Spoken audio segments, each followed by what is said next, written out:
नमस्कार मेरे प्यारे दोस्तों।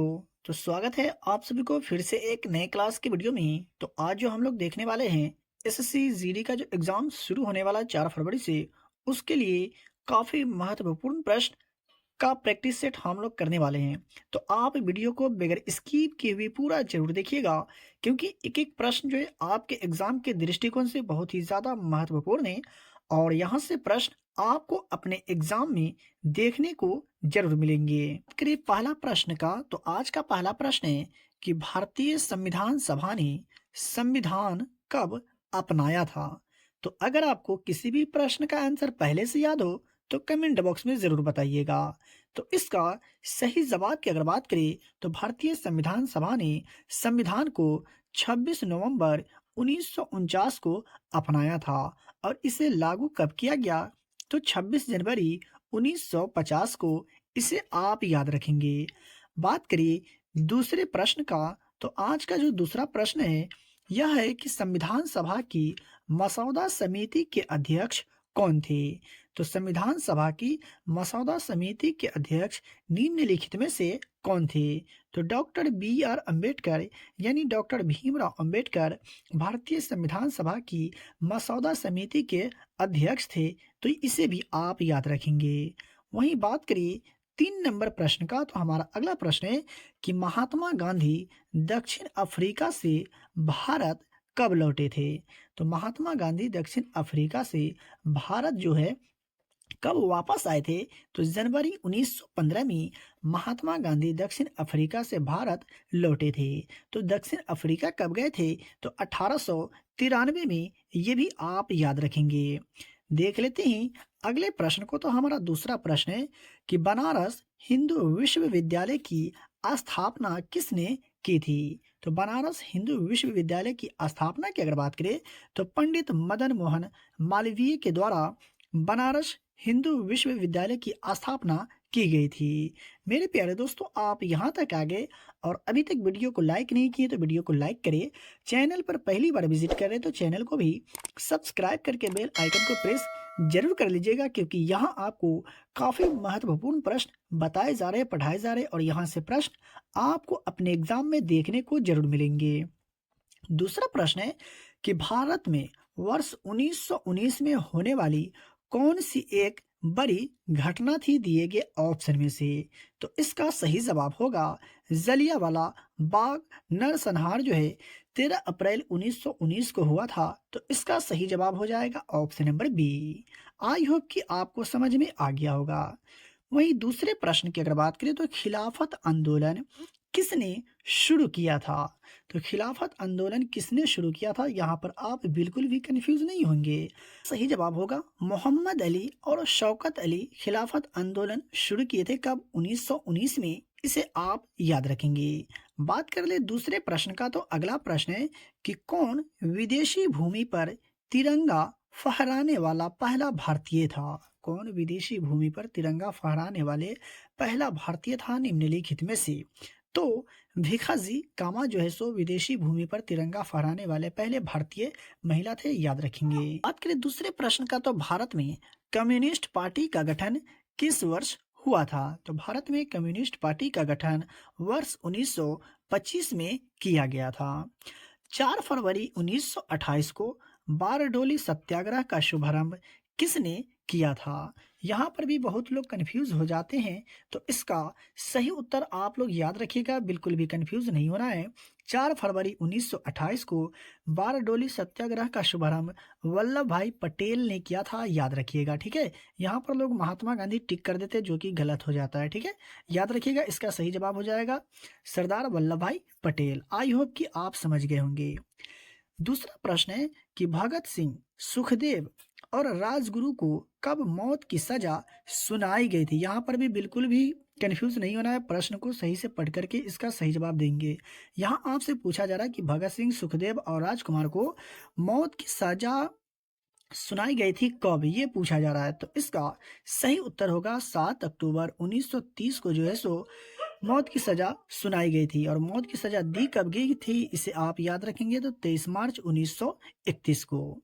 ठीक है, चलिए देख लेते हैं अगले प्रश्न को। तो दूसरा प्रश्न है कि साइमन कमीशन का उद्देश्य डैश था। तो साइमन कमीशन का जो उद्देश्य था, भारत का राजनीतिक भविष्य तय करना साइमन कमीशन का उद्देश्य था, याद रखेंगे। साइमन कमीशन भारत कब आया? अगर आपको मालूम हो, याद हो, तो कमेंट बॉक्स में अपना जवाब जरूर बताइएगा। दूसरा प्रश्न है कि किसने नेहरू समिति की रिपोर्ट पर हस्ताक्षर नहीं किए थे? दिए गए ऑप्शन में से कौन? तो जवाहरलाल नेहरू नेहरू समिति की रिपोर्ट पर हस्ताक्षर नहीं किए थे, तो इसका सही उत्तर हो जाएगा ऑप्शन नंबर सी। मेरे प्यारे दोस्तों, सेशन अगर पसंद आ रहा हो तो वीडियो को लाइक करके चैनल को सब्सक्राइब करके इस वीडियो को अपने दोस्तों में शेयर जरूर कर दीजिएगा। 13 नंबर प्रश्न है कि भारतीय राष्ट्रीय कांग्रेस के लाहौर अधिवेशन ने वर्ष डैश में 26 जनवरी को स्वतंत्रता दिवस के रूप में मनाने की घोषणा की थी। तो याद रखेंगे 1930 में 1930 में 26 जनवरी को स्वतंत्रता दिवस के रूप में मनाने की घोषणा की थी भारतीय राष्ट्रीय कांग्रेस के लाहौर अधिवेशन में। सही उत्तर होगा ऑप्शन नंबर सी। भारतीय राष्ट्रीय कांग्रेस से रिलेटेड प्रश्न पूछ लिए जाते हैं तो याद रखेंगे इसकी स्थापना कब हुआ था? 1885 में। और प्रश्न है प्रथम गोलमेज सम्मेलन कब शुरू हुआ था? तो प्रथम गोलमेज सम्मेलन जो शुरू हुआ था ये नवंबर 1930 में हुआ था। चलिए देख लेते हैं नेक्स्ट प्रश्न को। तो अगला प्रश्न है कि नमक कानून का विरोध डैश के कारण हुआ था। नमक कानून का जो विरोध हुआ था निम्नलिखित में से किसके कारण हुआ था? तो दांडी मार्च के कारण हुआ था नमक कानून का विरोध। दूसरा प्रश्न है कि महात्मा गांधी ने निम्नलिखित में से किस स्थान पर नमक कानून तोड़ा? बहुत ही अच्छा प्रश्न है, ये भी याद रखिएगा। इसका सही उत्तर होगा दांडी। ठीक है, ऑप्शन नंबर ए यहाँ पर राइट आंसर होगा। देख लेते हैं दूसरे प्रश्न को। तो हमारा अगला प्रश्न है कि सविनय अवज्ञा आंदोलन कब शुरू हुआ था? सविनय अवज्ञा आंदोलन की शुरुआत किस वर्ष हुई थी? तो वर्ष 1930 में सविनय अवज्ञा आंदोलन की शुरुआत की गई थी। गांधी इरविन समझौता कब किया गया था, या गांधी इरविन समझौता कब हुआ था? इस तरह से भी आपसे प्रश्न पूछा जा सकता है। तो वर्ष 1931 में गांधी जी और लॉर्ड इरविन के बीच जो है सो ये समझौता हुआ था। कब? 1931 को। चलिए लेके चलते हैं आपको दूसरे प्रश्न की ओर। तो हमारा अगला प्रश्न है 19 नंबर कि 1932 में किस गोलमेज सम्मेलन का आयोजन किया गया था? वर्ष 1932 में। तो तीसरे गोलमेज सम्मेलन का आयोजन किया गया था 1932 में। किस वर्ष मुस्लिम लीग द्वारा अलग पाकिस्तान की मांग उठाई गई थी? तो किस वर्ष जो है सो मुस्लिम लीग के द्वारा अलग पाकिस्तान की मांग उठाई गई थी? तो वर्ष 1940 में। चलिए देख लेते हैं दूसरे प्रश्न को। मेरे प्यारे दोस्तों, अगर आपको किसी भी प्रश्न के उत्तर में डाउट हो तो आप हमसे कमेंट बॉक्स में पूछ सकते हैं। भारतीय राष्ट्रीय कांग्रेस की पहली भारतीय महिला अध्यक्ष कौन थी? यहाँ आपसे पूछा जा रहा है प्रथम भारतीय महिला अध्यक्ष। सही से प्रश्न को आंसर पढ़ करके ही दे पाएंगे, तो इसका सही उत्तर हो जाएगा ऑप्शन नंबर बी, यानी सरोजनी नायडू पहली भारतीय महिला अध्यक्ष थी। वहीं अगर आपसे पूछा जाए कि भारतीय राष्ट्रीय कांग्रेस की पहली महिला अध्यक्ष कौन थी, तो एनी बेसेंट। देख लेते हैं दूसरे प्रश्न को। तो हमारा अगला प्रश्न है कि क्रिप्स मिशन भारत में डैश में आया था? तो क्रिप्स मिशन की अगर बात करें हम लोग, तो यह जो है भारत में वर्ष 1942 में आया था। आजाद हिंद फौज के संस्थापक कौन थे? आजाद हिंद फौज के संस्थापक की अगर बात करें तो कैप्टन मोहन सिंह थे आजाद हिंद फौज के संस्थापक। आप गलती से भी सुभाष चंद्र बोस मत टिक कर दीजिएगा, यहाँ पर ऑप्शन नंबर डी बिल्कुल सही उत्तर होगा। बहुत लोग कंफ्यूज होते हैं, तो कंफ्यूज को दूर करके रखिए, सही जवाब आप याद रखेंगे। दूसरा प्रश्न है कि भारत की आज़ादी के समय इंग्लैंड के प्रधानमंत्री कौन थे? तो भारत की आज़ादी के समय इंग्लैंड के प्रधानमंत्री थे क्लीमेंट एटली। ठीक है, सही उत्तर हो जाएगा ऑप्शन नंबर बी। वहीं हमारा अगला प्रश्न है कि समाचार पत्र केसरी की शुरुआत निम्नलिखित में से किसके द्वारा किया गया था? तो बाल गंगाधर तिलक के द्वारा समाचार पत्र केसरी की शुरुआत की गई थी। देख लेते हैं दूसरे प्रश्न को। तो आज का अगला प्रश्न है कि लाला लाजपत राय को इस नाम से भी जाना जाता था, यानी लाला लाजपत राय को किस नाम से भी जाना जाता था, इनका उपनाम क्या है? इस तरह से भी आपसे प्रश्न पूछा जा सकता है कि शेर ए पंजाब के नाम से भी जाना जाता था लाला लाजपत राय को। ठीक है, दूसरा प्रश्न है कि 1905 में बंगाल विभाजन के समय भारत का वायसराय कौन था? क्या समझे? 1905 में जो बंगाल का विभाजन हुआ उस समय भारत का वायसराय कौन था? तो लॉर्ड कर्जन था उस समय भारत का वायसराय, याद रखेंगे। और बंगाल का विभाजन कब हुआ, इस तरह से भी प्रश्न पूछा जाता है, तो वर्ष 1905 में। देख लेते हैं अगले प्रश्न को। तो दूसरा प्रश्न है कि भारतीय राष्ट्रीय कांग्रेस के डैश के अधिवेशन में सूरत विभाजन हुआ था। तो भारतीय राष्ट्रीय कांग्रेस के कौन से वर्ष के अधिवेशन में सूरत विभाजन हुआ था? अभी मैं आपको बतलाया हूं, तो इसका सही उत्तर होगा 1907 के अधिवेशन में सूरत विभाजन हुआ था उस समय भारतीय राष्ट्रीय कांग्रेस के। तो सही उत्तर हो जाएगा ऑप्शन नंबर ए। बात कर ली दूसरे प्रश्न का, तो आज का अगला प्रश्न है, बात करें 29 नंबर प्रश्न का, तो अल हिलाल नामक समाचार पत्र निम्नलिखित में से किससे संबंधित था? तो अबुल कलाम आजाद से संबंधित था अल हिलाल नामक समाचार पत्र। सही उत्तर होगा ऑप्शन नंबर ए। वही हमारा आज का दूसरा प्रश्न है कि वर्ष 1916 का लखनऊ समझौता जो हुआ, ये किसके बीच हुआ था? अब यहाँ पर भी बहुत लोग कंफ्यूज होंगे, तो आपको कंफ्यूज बिल्कुल भी नहीं होना है। इसका सही उत्तर होगा कांग्रेस और मुस्लिम लीग के बीच 1916 का जो लखनऊ समझौता हुआ था, ये किसके बीच हुआ था? तो कांग्रेस और मुस्लिम लीग के बीच। देख लेते हैं दूसरे प्रश्न को। तो हमारा अगला प्रश्न है कि ब्रह्म समाज की स्थापना किसने किए थे? तो ब्रह्म समाज की स्थापना की अगर बात करें, तो राजा राम मोहन राय के द्वारा ब्रह्म समाज की स्थापना की गई थी। दूसरा प्रश्न है कि थियोसोफिकल सोसाइटी की स्थापना किसने की? तो थियोसोफिकल सोसाइटी की स्थापना की अगर बात करें, तो मैडम ब्लावत्स्की और कर्नल ऑलकॉट के द्वारा जो है सो थियोसोफिकल सोसाइटी की स्थापना की गई थी। यह प्रश्न काफी बार एसएससी के एग्जाम में पूछा जा चुका है, तो इसलिए आप याद रखिएगा।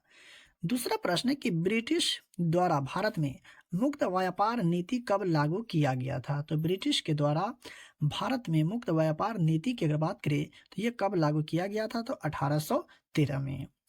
भारत की पहली सूती मिल किस राज्य में स्थापित की गई थी? तो भारत की पहली सूती मिल की अगर बात करें हम लोग, तो ये कौन से राज्य में स्थापित की गई थी, कौन से शहर में? तो मुंबई में। ठीक है, सही जवाब हो जाएगा ऑप्शन नंबर बी। देख लेते हैं दूसरे प्रश्न को। तो अगला प्रश्न है कि नील दर्पण पुस्तक के लेखक कौन है? नील दर्पण नामक पुस्तक के लेखक जो है कौन है? तो दीन बंधु मित्र के द्वारा नील दर्पण नामक पुस्तक लिखी गई थी। अगला प्रश्न है कि 1857 में भारत का गवर्नर जनरल कौन था? 1857 की क्रांति के समय भारत का गवर्नर जनरल आपसे पूछा जा रहा है कि कौन था? तो कैनिंग था। लॉर्ड कैनिंग जो है 1857 में भारत का गवर्नर जनरल था। दूसरा प्रश्न है कि संथाल विद्रोह जो है ये कब शुरू हुआ? संथाल विद्रोह की जो शुरुआत हुई, ये कब हुई? तो 1855 में संथाल विद्रोह की शुरुआत की गई थी। ठीक है, याद रखिएगा। भारत का सबसे पुराना उच्च न्यायालय निम्नलिखित में से है, यानी भारत का सबसे पुराना उच्च न्यायालय निम्नलिखित में से कौन सा है? तो कलकत्ता उच्च न्यायालय यहाँ पर सही उत्तर हो जाएगा। कलकत्ता उच्च न्यायालय जो है भारत का सबसे पुराना उच्च न्यायालय है। आई होप कि आपको समझ में आ गया होगा। बात कर ले दूसरे प्रश्न का, तो सती प्रथा को किसने अवैध और दंडनीय घोषित किया था? तो सती प्रथा को किसने अवैध और दंडनीय घोषित किया था? तो लॉर्ड विलियम बेंटिंग के द्वारा सती प्रथा को अवैध और दंडनीय घोषित किया गया था। सही उत्तर हो जाएगा ऑप्शन नंबर ए। वहीं बात करें आज का 40 नंबर प्रश्न का, तो रेगुलेटिंग एक्ट जो है ये कब पारित किया गया? तो रेगुलेटिंग एक्ट की अगर बात करें, तो 1773 में रेगुलेटिंग एक्ट को पारित किया गया था। 41 नंबर प्रश्न कह रहा है कि अंग्रेजों ने भारत में अपना पहला कारखाना कहाँ स्थापित किया था? तो अंग्रेजों ने भारत में अपना पहला कारखाना जो है ये कहाँ स्थापित किया था? तो सूरत में स्थापित किया था, याद रखिएगा। देख लेते हैं दूसरे प्रश्न को। तो पलासी का युद्ध जो हुआ था ये डैश के बीच लड़ा गया था, यानी पलासी का जो युद्ध हुआ था ये किसके बीच जो है सो लड़ा गया था? तो आप याद रखेंगे पलासी का जो युद्ध हुआ था सिराजुद्दौला और ब्रिटिश सेना के बीच हुआ था पलासी का युद्ध। सही उत्तर होगा ऑप्शन नंबर बी। देख लेते हैं दूसरे प्रश्न को। तो हमारा अगला प्रश्न है कि बक्सर का युद्ध डैश में लड़ा गया था। बक्सर का जो युद्ध हुआ था ये किस वर्ष लड़ा गया था? तो 1764 ईस्वी में बक्सर का युद्ध जो है सो लड़ा गया था। 44 नंबर प्रश्न की अगर बात करें, तो औरंगजेब के बाद मुगल सम्राट कौन था? तो औरंगजेब के बाद मुगल सम्राट की अगर बात करें हम लोग, तो बहादुर शाह जो था ये औरंगजेब के बाद मुगल सम्राट था। तो मेरे प्यारे दोस्तों, ये थे आज के जीके के कुछ महत्वपूर्ण प्रश्न जो आपके एग्जाम के दृष्टिकोण से बहुत ही ज़्यादा महत्वपूर्ण है और यहाँ से प्रश्न आपको अपने एग्जाम में देखने को जरूर मिलेंगे। तो वीडियो को अभी तक लाइक नहीं किए तो वीडियो को लाइक करें और चैनल पर पहली बार विजिट कर रहे तो चैनल को सब्सक्राइब करके बेल आइकन को प्रेस जरूर करिए और इस वीडियो को अपने दोस्तों में शेयर भी जरूर करिए। पीडीएफ प्राप्त करने के लिए वीडियो के डिस्क्रिप्शन में दिए गए टेलीग्राम चैनल लिंक को ज्वाइन करें और फ्री में पीडीएफ प्राप्त करिए। तो चलिए मिलते हैं फिर से एक नए वीडियो में।